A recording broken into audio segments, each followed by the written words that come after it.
Welcome to our weekly Mitzvah Shabbos program. I had mentioned a few months ago that the 50 years that Rabbi Mindel working with the Rebbe on the letters, on different books, notations. So 50 years. So the Rebbe sometimes mentioned a story that is not known, or a vortepes. So what I'm going to tell you today is some of it is letters, and some are things that people wrote to the Rebbe, but the Rebbe spoke to Rabbi Mindel about it, and he answered, but it's not a letter. And I'll show you soon.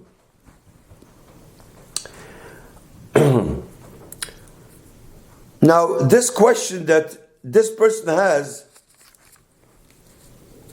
the Rebbe had Akbas Nefesh, I think. According to what the Rebbe answered. This was written by women, Orthodox women, some Hasidim, and even some Hasidic Chabad. And they asked the Rebbe this question that I'm going to share with you. And I'm sure that the Rebbe had Akbas Nefesh. The Rebbe, as a Nosi Hador, answered each and every one. Some of it is a little bit musadik.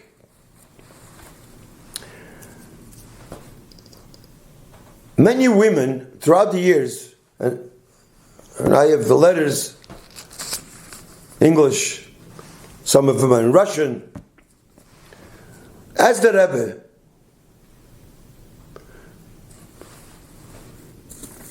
when they become a nida, or even before they become a nida, their husbands get in a very bad mood. And their actions in Yiddishkeit changes. So they're asking the Rebbe, how can they overcome such undesirable traits? Anger. And anger not only then, that time, in general, many times the husbands get angry, some of them have tempers, and they can't just take it. What should I do? These are, I can just tell you what the questions were. And not one, and not two, but many people wrote to the Rebbe about it. Another thing some women wrote,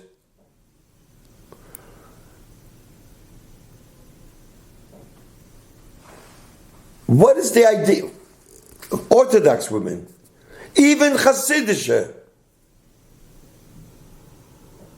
What's the idea of a Taras HaMishpacha? Going to the mikveh, they write, no, is also, they question. But not to hand over a baby, not to hand over this destroys their whole shalom bayis for a couple of weeks, especially the halachas. And they told the Rebbe, mamish, that they don't understand, and they don't think it's a whatever they wrote. I'm not gonna say how they wrote it. Mamish, I'm a little shocked. So first, let me answer what the Rebbe answered, not in a letter, but the Rebbe wrote it with his handwriting, and he gave it to Rabbi Mindel.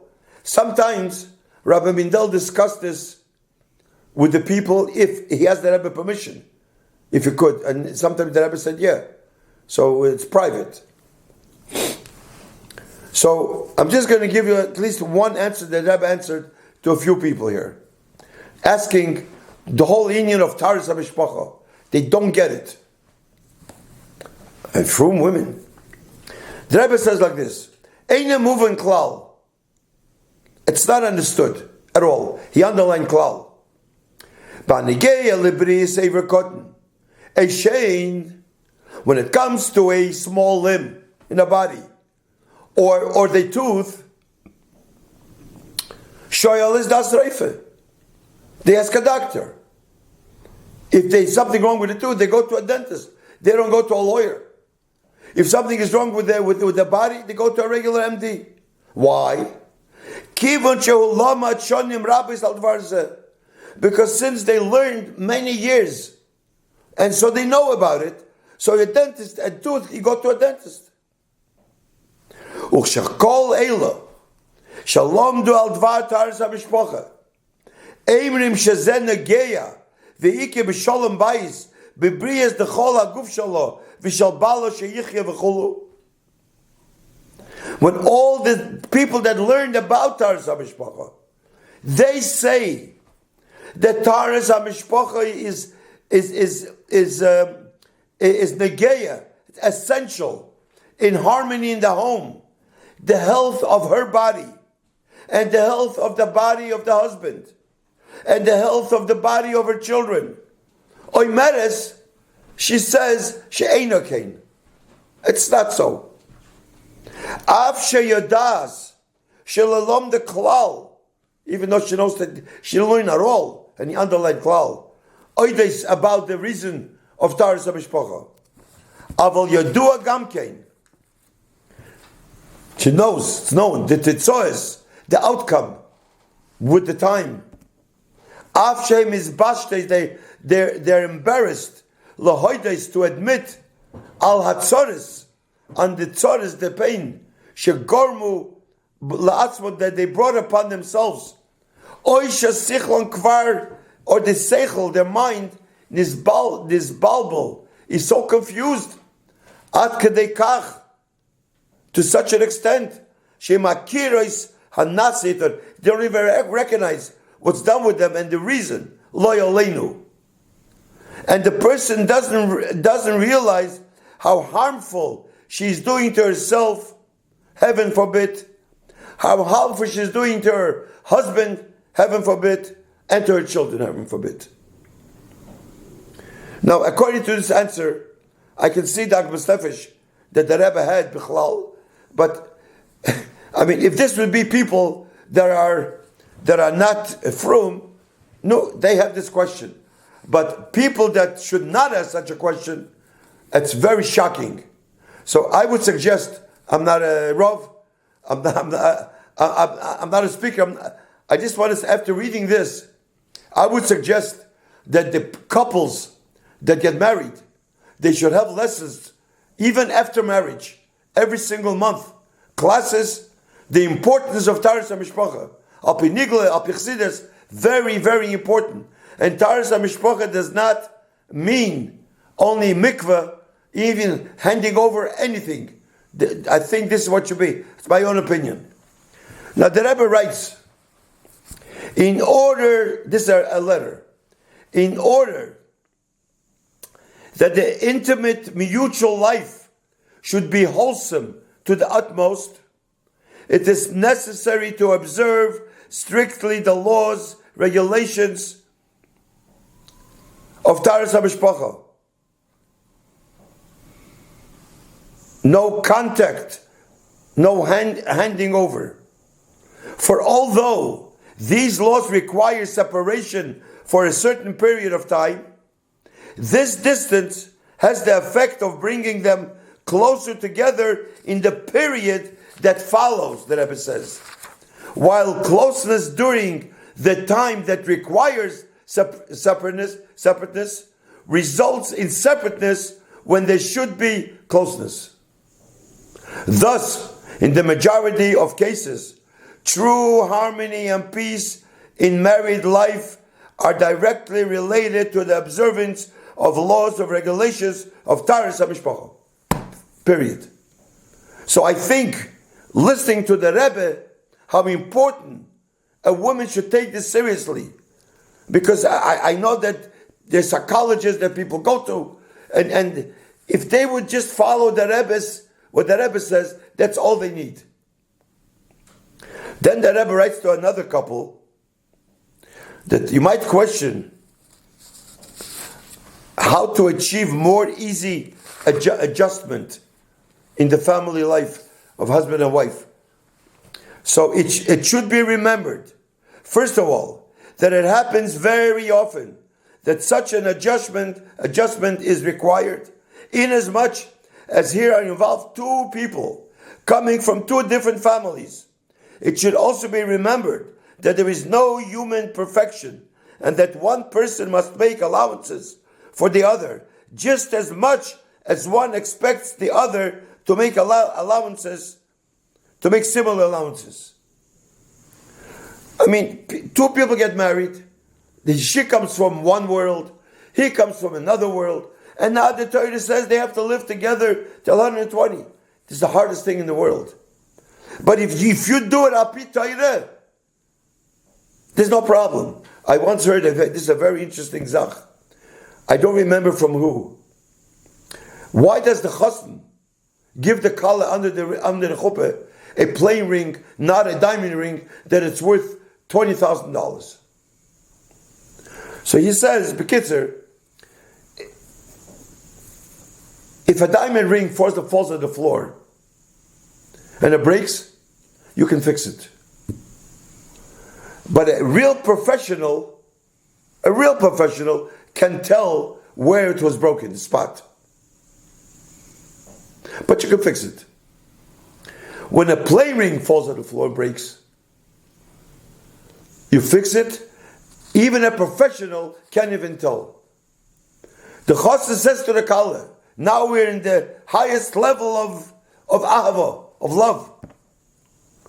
But within the years, who knows, we might get into certain arguments, ein days, ein shaves.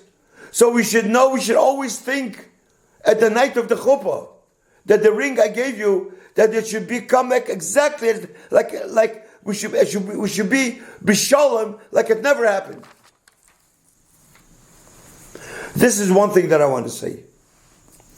Very important. Now about the anger.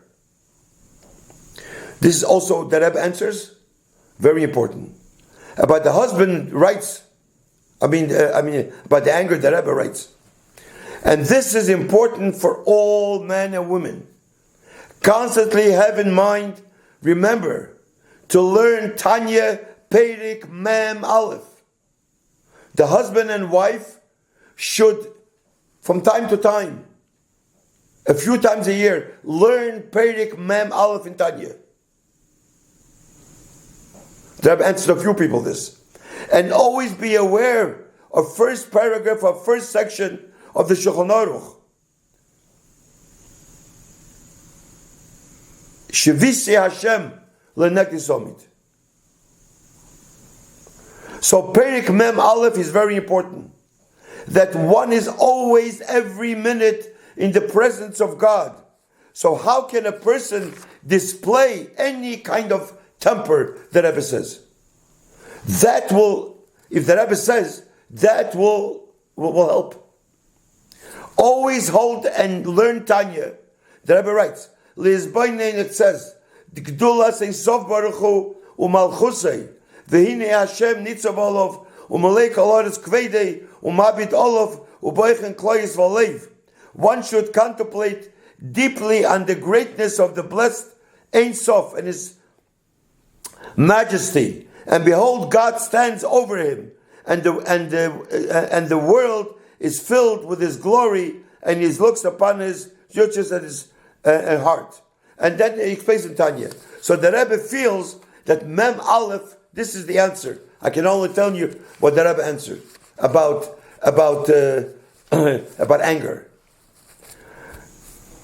One more, and I'm done. A woman asks whether she should become pregnant again. Such a question. So the Rebbe answers, I will tell you my opinion. And this is probably the opinion of to all Jewish women, that pregnancy and children are a blessing from God. And therefore, it is certain that he who gives children also gives the necessary strength and capacities to go through the act of birth, and God may be fully trusted. It is necessary to observe Taras HaMishpacha. Then the Rebbe says, please check whether there has been any negligence in your Taras HaMishpacha. Handwritten. This is very important. That means that this Taras HaMishpacha helps for everything. But again, Taras HaMishpacha means everything, not only mikveh. Then one more thing, another person asked, is it the right time to become pregnant? So the Rebbe says, this is a hero for everybody. Children are a special blessing from God, and indeed one of the essential blessings. It is also self-evident that this is not a matter in which a human being can choose the right time and set up his own calendar. A Jew must trust in God, the creator and master of the world. And although a person must do his part in the natural order of things, this matter in particular should be left to God. And one should not attempt to interfere in God's affairs. In other words, a Jew is expected to live a normal life in accordance with the will of God, as revealed in the Torah, Torah's Chaim, as codified in Shulchan Aruch, and leave the matter of pregnancy to God, who will find the right and proper time for it. And this is what the Rebbe holds. Leave these things to the Eibishter. When it comes to children, Taras HaMishpacha, you have to. This has to do a lot with Amunah. There's another letter here which I have no time, but it's also a woman asked the Rebbe. This is not Chabad. This was a Chassidish woman, not Chabad, that she has a problem. Her husband tells her to shave her head, and she doesn't like it. Does the Rebbe feel that a woman should shave their head? This is a letter which maybe I'll use it another time. It's for something very important. There's one word, one nikud I want to say, that I'm not saying the whole thing, but one thing that Rebbe holds. If you want, no problem, but one thing.